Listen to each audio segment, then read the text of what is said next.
Magandang araw mga ka-farmers, isang mapagpalang araw sa inyo. So andito na naman ako, babalik. So bali sa video na to mga ka-farmers ay babahagi ko lang or mag-update lang ako sa pagpipitas namin ng talong. So itong talong na to mga ka-farmers ay nasa 93 days pang 15th na harvest ngayon. So medyo marami-rami ngayon siya mga ka-farmers. Mapapansin nyo, ayan. So bali ngayong araw na to mga ka-farmers, araw ng linggo. Marami pa rin siya mabulaklak, marami ring mabunga, kaya nagkatumbahan pa yung iba.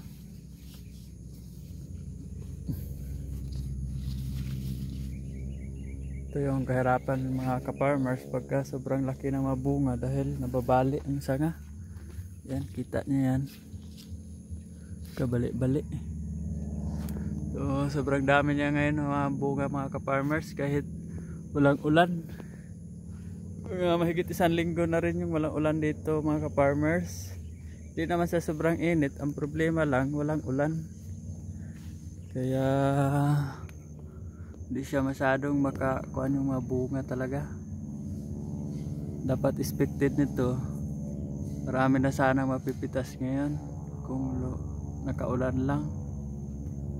Nasa 900 kilos lang siguro yung mapipitas ngayon or 800, kasi hindi talaga lumaki yung ibang bunga.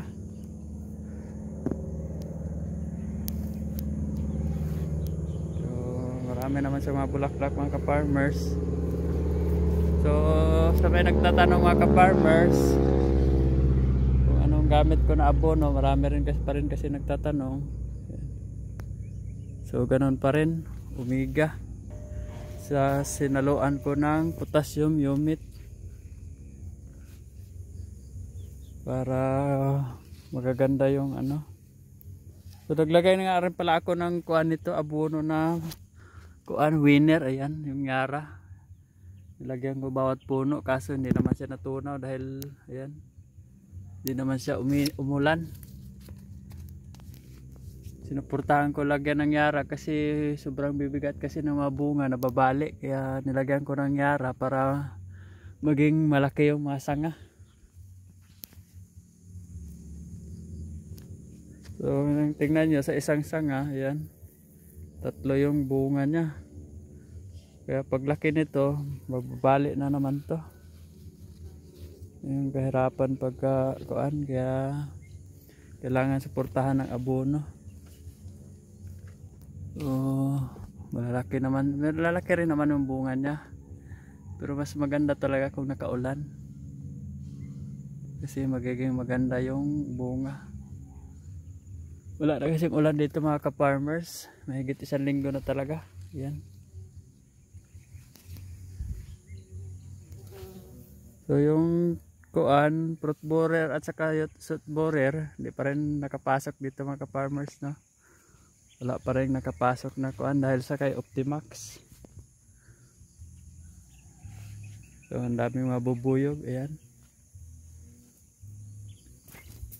So marami ring maliliit na bunga. So expected nito na ngayon araw hanggang sa sunod na mga linggo, marami na namang mapipitas to. Kasi maraming maliliit. Tulad nito, maraming maging ganito na bunga. Yan. So dito mo mapapansin mga ka-farmers pagka yung panahon mainit, ayan, parang gugulang yung mga bunga. Hindi talaga kagandahan yung bunga niya basta tag-init, yung walang ulan. Ang dami pa rin siya mga bulaklak mga ka-farmers.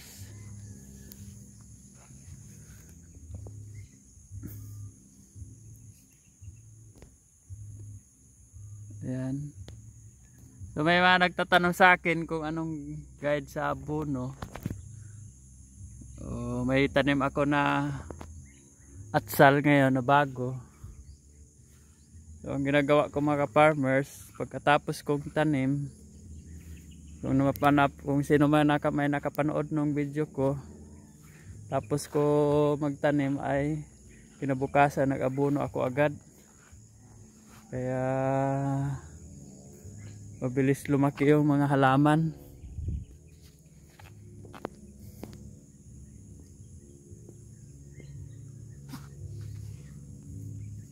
Yung ginagawa ko kasi pagkatapos tanim, abono agad.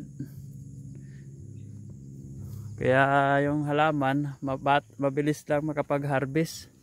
Tulad ng talong. Itong talong na ito mga ka-farmers, sa hindi nakakaalam, 42 days nakapag-harvest na ako.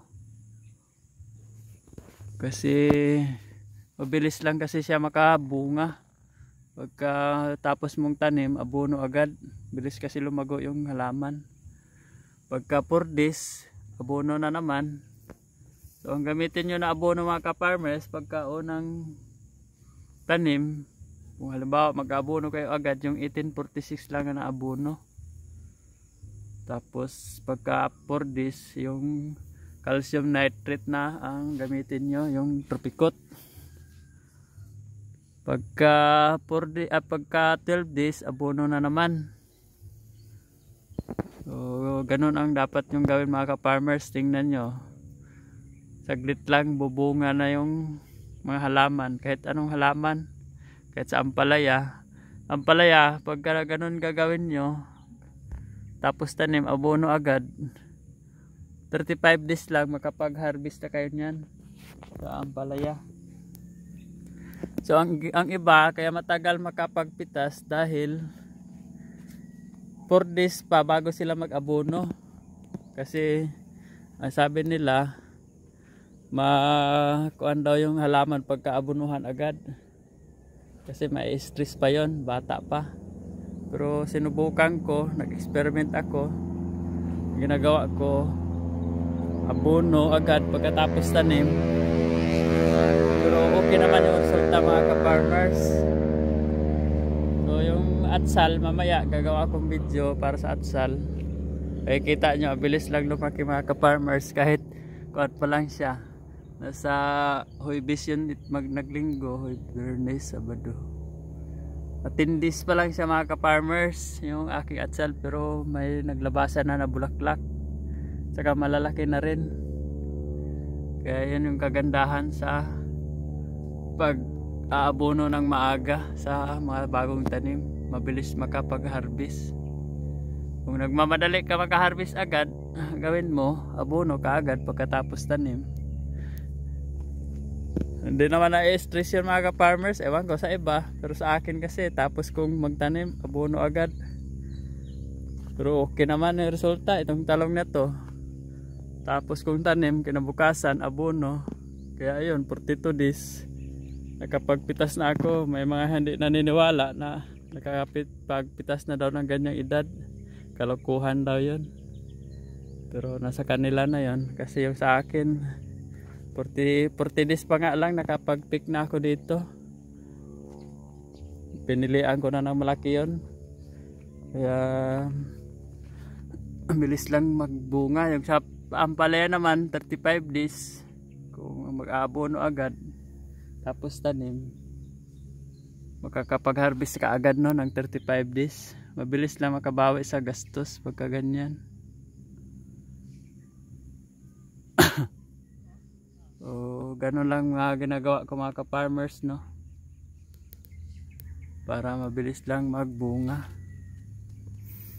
So yun lang mga ka-farmers no, bahagi ko lang yung pag harvest namin ngayon. So kung bago ka pa lang sa aking channel, pa-subscribe, Rapboy Farm Vlog. Pahit na rin ang notification bell para palagi kang updated sa aking gagawing mga video, lalo na sa mga baguhan. Papalo na rin ang Facebook account, Kabilyo Rapi. Pa-like and share na rin. So yun lang, thank you for watching. God bless and happy farming.